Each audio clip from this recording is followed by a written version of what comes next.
श्री सद्गुरु महाराज की जय। श्री सद्गुरु महाराज की जय। श्री सद्गुरु महाराज की जय। संत मत का सत्संग अपराह्न का मिला का स्तुति विनती रामायण पाठ के साथ। दृष्टि जोड़ी एक नोक बना, जो ताके देखे वाको सो। मैं ही अति में ही ले द्वारा, सद्गुरु कृपा पात्र हो सो।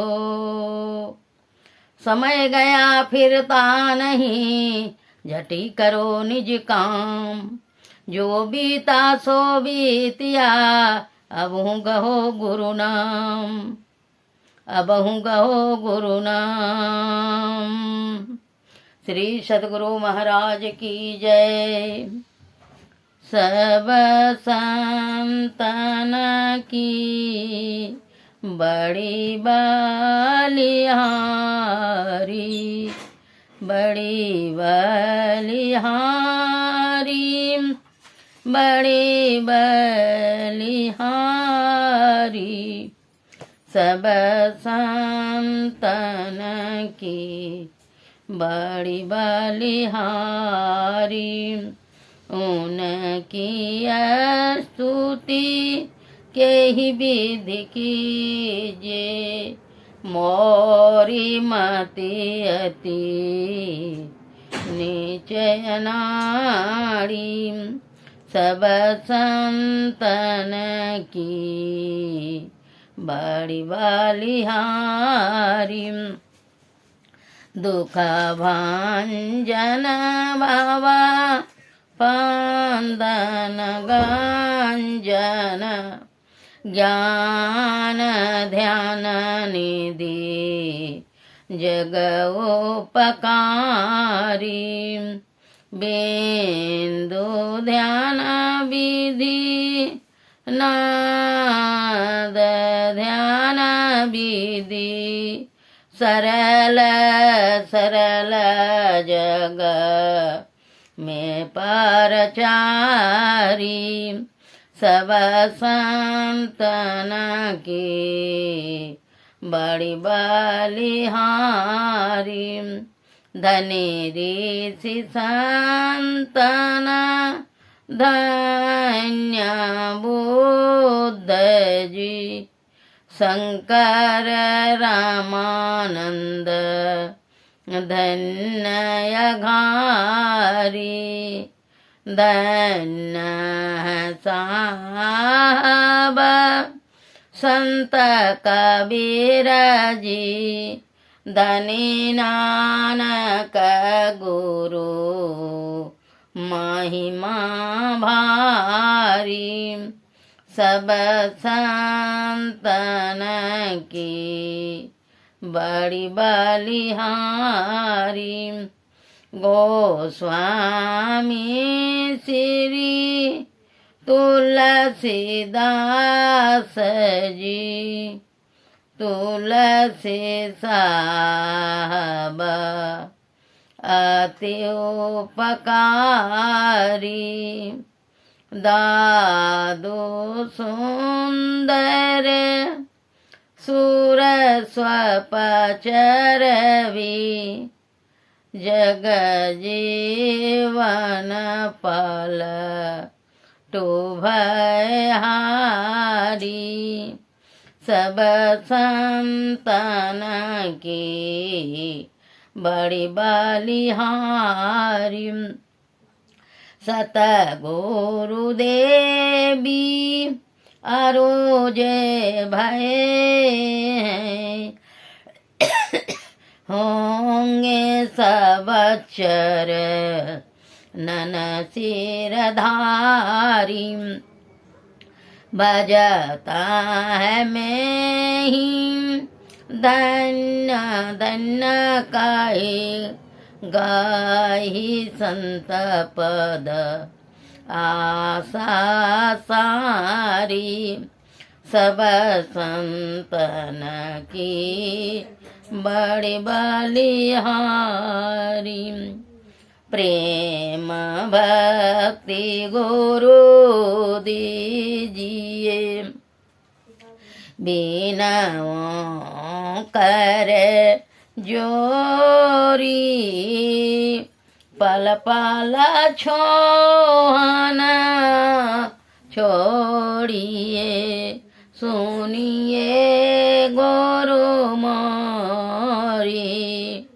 योग युगान चाओ खानी में, ब्रह्मी ब्रह्मी दुख भूरे। पाया हूँ पुण्य आ जाऊँ नहीं, राहूँ इनते दूरी। पल पल मन माया में, कबो भी लगाना होता। भक्ति भेद बिसरा रहे, दुख सही सही रोता। गुरु दयाल दया करी, दिए भेद बताई। माया भागी जीव के, दिए भाग जगाई। परने जावाला का चुनाई है, जेही बने कमाई। सोबल तबाई पावऊ, गुरु हो सहाई। दृष्टि टिकै श्रोते धुनर में, आशा करूं गुरु दाया। भजन में मन आए सोर में, जसर मसो माया। जोत जगे दोने सोनी पड़े, श्रोती चढ़े या का सारे दोने में लीन होई। लाहे निज घर वा आसा, निज पाना की जत कल्पना। सब जाय मिटाई, मन वाचा कर्मना। रहे तुम में समाई, आस त्रास जग के सभी। सब वैर बने हो, सकल भूले ये के रहे। गुरु तुम पद स्नेह, काम क्रोध मद लोभ के। नहीं बेग सतावै, सब प्यारा परिवार यारो। संपत्ति नहीं भावै, गुरु ऐसी करिए दया। अति हो यसा हाई, चरण शरण होई काता। हाँ लीजे अपनाई, तुम्हारे ज्योत स्वरूप यरो।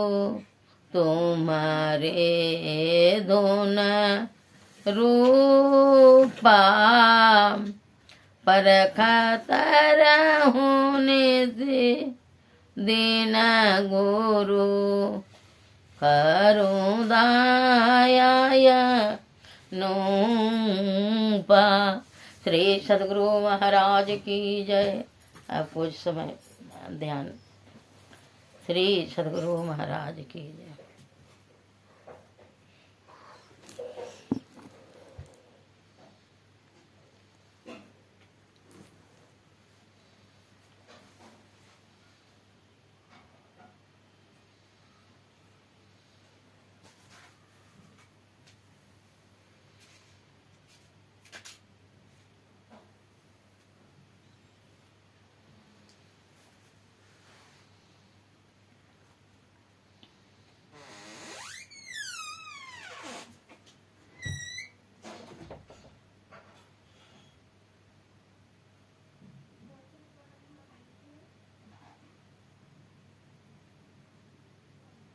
श्री सद्गुरु महाराज की जय।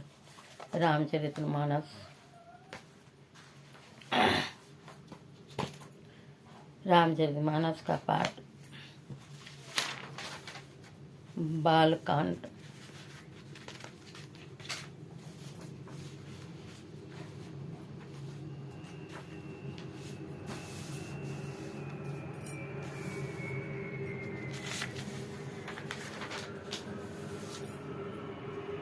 श्री सतगुरु महाराज की जय। तदपि कही गुरुवार ही वारा परि कछु मति समुझि परि कछु मति अनुसारा। भाषा बध कर भी मैं सोई मोरे मन पर बोध जही होई।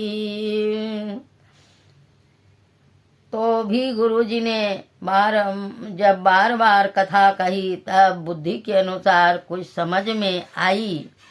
वही अब मेरे द्वारा भाषा में रची जाएगी जिससे मेरे मन को संतोष हो।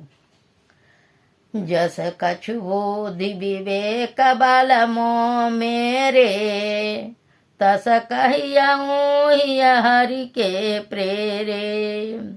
निज संदेह मोह भ्रम हरनी करऊँ कथा भव सरिता तरनी। जैसा कुछ मुझ में बुद्धि और विवेक का बल है मैं हृदय में हरि की प्रेरणा से उसी अनुसार कहूँगा। मैं अपने संदेह अज्ञान और भ्रम को हरने वाली कथा रचता हूँ जो संसार रूपी नदी के पार करने के लिए नाव है। बुध विश्राम सकल जनरंजनी राम कथा कलि कलु सभी भंजनी।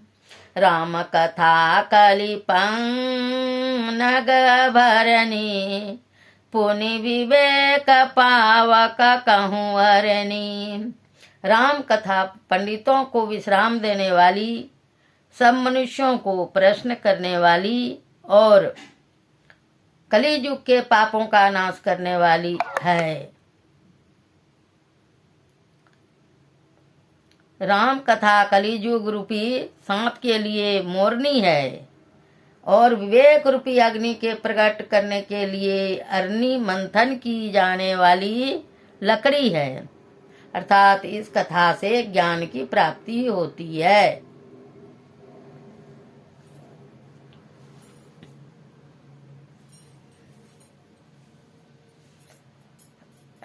राम कथा कलि कामद गाई सुजन सजीवनी मोरी सुहाई। सोई सुधा तल सुधा तरंगिनी भय भंजनी भ्रम भेक भुअंगनी। राम कथा कलियुग में सब मनोरथों को पूर्ण करने वाली कामधेनु गौ है और सज्जनों के लिए सुंदर सजीवनी जड़ी है। पृथ्वी पर यही अमृत की नदी है। जन्म मरण रूपी भय का नाश करने वाले और ब्रह्म रूपी मेढकों को खाने के लिए सर्पिनी है। असुर सेन समन रकनि कंदनी साधु विबोध कुलहित गिरि नंदिनी संत समाज पयो निधि रमासी विश्व भार भर अचल क्षमासी। यह राम कथा असुरों की सेना के समान नरकों का नाश करने वाली और साधु रूप देवताओं के कुल का हित करने वाली पार्वती दुर्गा है। यह संत समाज रूपी क्षीर समुद्र के लिए लक्ष्मी जी के समान है और संपूर्ण विश्व का भार उठाने में अचल पृथ्वी के समान है। जस अगन मुहामसी जग जमुनासी जीवन मुकुत हेतु जनु कासी राम प्रिय पावनी तुलसी सी तुलसीदास हित तुलसी सी। जमदूतों के मुख पर कालिख लगाने के लिए यह जगत में जमुना जी के समान है और जीवों को मुक्ति देने के लिए मानो काशी है। यह श्री राम जी को जीवन पवित्र तुलसी के समान प्रिय है और तुलसीदास जी के लिए तुलसी जी की माता के समान हृदय से हित करने वाली है। शिव प्रिय के में कल सेल सुतासी सकल दीसी सुख संपत्ति राशि सदगुण सुर गण अम्बा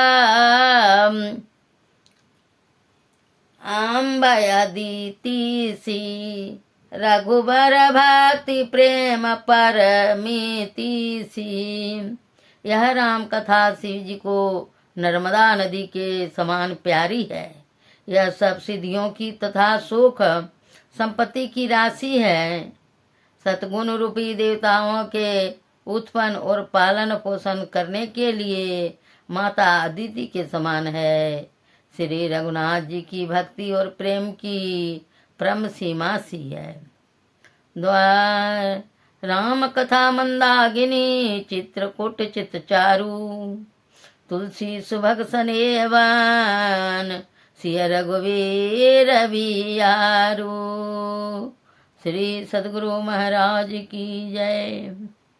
तुलसीदास जी कहते हैं कि राम कथा मंदाकिनी नदी है, सुंदर निर्मल चित्त चित्रकूट है और सुंदर स्नेही वन है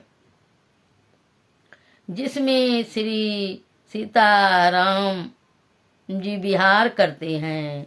श्री सतगुरु महाराज की जय।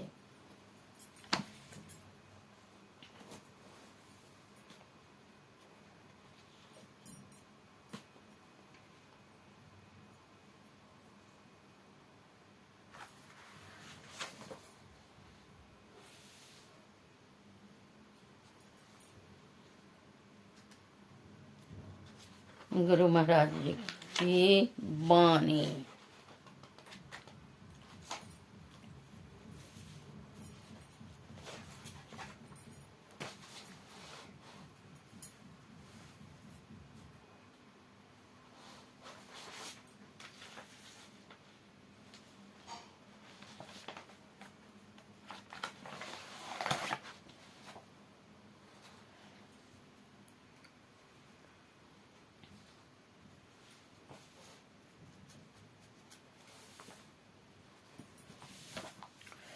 सकल पदार्थ एहि जग माही कर्महीन नर पावत नाही। कर्म। इसी प्रकार किसी दूसरे ने कहा, कर्महीन सुख सागर भयो, जहाँ रतन का ढेर। कर फेरत घोंघा मिले, यही कर्म का फेर। इसी संसार में संत भी रहते हैं, परंतु उनका मन मलिन क्यों नहीं होता है, जबकि विषयों का बाजार उनके सामने भी होता है, फिर भी उनका मन क्यों नहीं ललचाता है। उत्तर में निवेदन प्रस्तुत है। विष दो प्रकार के होते हैं, मारने वाला और जिलाने वाला। मारने वाला सामान्य और जिलाने वाला परिष्कृत विष होता है। बहुत सारी दवाइयों एवं औषधियों में भी विष का मिश्रण होता है, परंतु वह नियत मात्रा और सोधा हुआ होता है, इसीलिए उस विष के सेवन से प्राणी मरता नहीं, वरन उन्हें जीवन दान मिलता है। इसी प्रकार दो तरह के विषय होते हैं, मन को मलिन बनाने वाला और मन को निर्मल बनाने वाला। वेद शास्त्रानुकूल मर्यादित एवं सीमित मात्रा से ग्रहण किया हुआ रूप विषय, रस विषय, गंध विषय, शब्द विषय और स्पर्श विषय मन को मलिन नहीं कर सकता, वरन पवित्र करता है। वेद शास्त्रानुकूल मर्यादित एवं संयम से ग्रहण करने से संसार के पंच विषय संत के मन को मलिन नहीं कर सकते। साथ ही साथ शास्त्र विरोध विषयों को मर्यादित और मनमाने ढंग से भोगने पर मन मलिन बन जाता है। अब विचारणीय विषय यह है कि संत का मन शास्त्र विरोध अमर्यादित विषयों को नहीं भोगता है। सच्चे संत झूठ नहीं बोलते हैं, चोरी नहीं करते हैं, नशाओं का सेवन नहीं करते हैं, हिंसा नहीं करते हैं और व्यभिचार नहीं करते हैं। प्रश्न उदय होता है कि सिर्फ इनके नहीं करने से क्या होगा। उत्तर में निवेदन है, इन पांचों के नहीं करने से मन पवित्र हो जाएगा। अब संशय होता है कि विषयों के त्यागने से मन पवित्र होता है या पंच महापापों को छोड़ने से मन पवित्र होता है, अथवा दोनों में प्रथम किसका त्याग करना चाहिए। झूठ बोलना महापाप है, चोरी करनी महापाप है, नशाओं का सेवन करना महापाप है, हिंसा करनी महापाप है और व्यभिचार करना महापाप है। ये पांचों मुख्य पाप हैं, परंतु इन्हीं पापों के होने से अनेकों उप पाप होते हैं।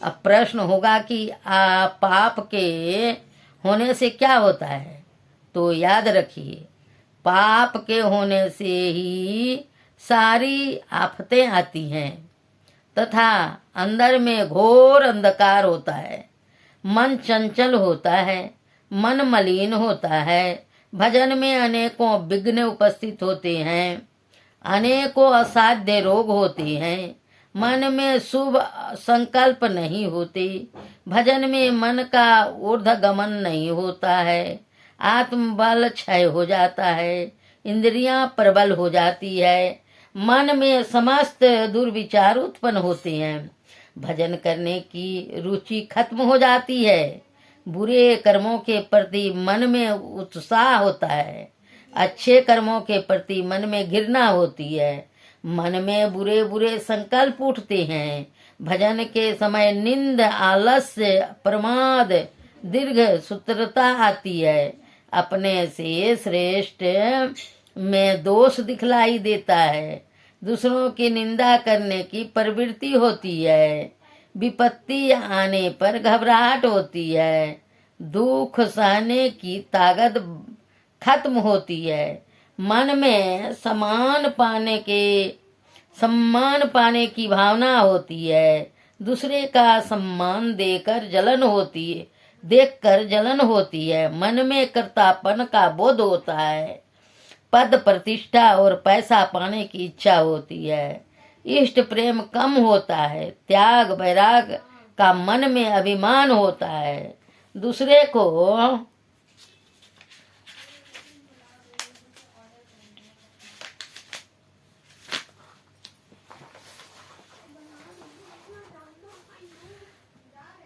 को उपदेश देने की इच्छा होती है। धर्म की ओट में धन संग्रह की भावना होती है। मन में दम्भ कपट और पाखंड करने के भाव होते हैं। धन की तृष्णा में वृद्धि, धर्म की तृष्णा में कमी, पर कृति मिटाकर खुद कृतिवान बनने की भावना होती है। दूसरे के लिए उपकारों की विस्मृति होती है। गुरु को मिटाकर खुद गुरु बन जाने की वृत्ति होती है। संस्था की संपदाओं का गमन करने की प्रवृत्ति होती है। संन्यास लेकर घर में रहने की इच्छा होती है। त्यागी का बाना पहनकर परिवार में आसक्ति होती है। धन के रहते भीख मांगने की वृत्ति होती है। वेद विप्र गुरु संत माता पिता का अपमान करने लगते हैं। रुपयों के रहते बिना टिकट यात्रा करने की वृत्ति होती है। लज्जा और शीलता समाप्त हो जाती है। सुदखोरी घूसखोरी के द्वारा कमाई करने की इच्छा होती है। मन बेईमान हो जाता है। बुरे काम करने में शर्म नहीं आती है। आवश्यकता से अधिक धन संग्रह करने की इच्छा होती है। सब किसी पर संशय होने लगता है। सब किसी से भयभीत तो रहते हैं। सब किसी से बैर रखते हैं। अपने से बड़ा किसी को नहीं समझते हैं। गरीब को देखकर दया का भाव नहीं होता है। दुख में किसी की मदद नहीं करता है। सब किसी के साथ छल करता है। अपने उद्धार के लिए कभी कोई उपाय नहीं करता है। दुर्गति में जाने का भय नहीं होता है। न अपने से बड़ों का डर, न अपने से छोटों की लाज होती है। ऊपर अंकित पापों के कारण मन में अनेकों प्रकार के उपद्रव होने लग जाते हैं।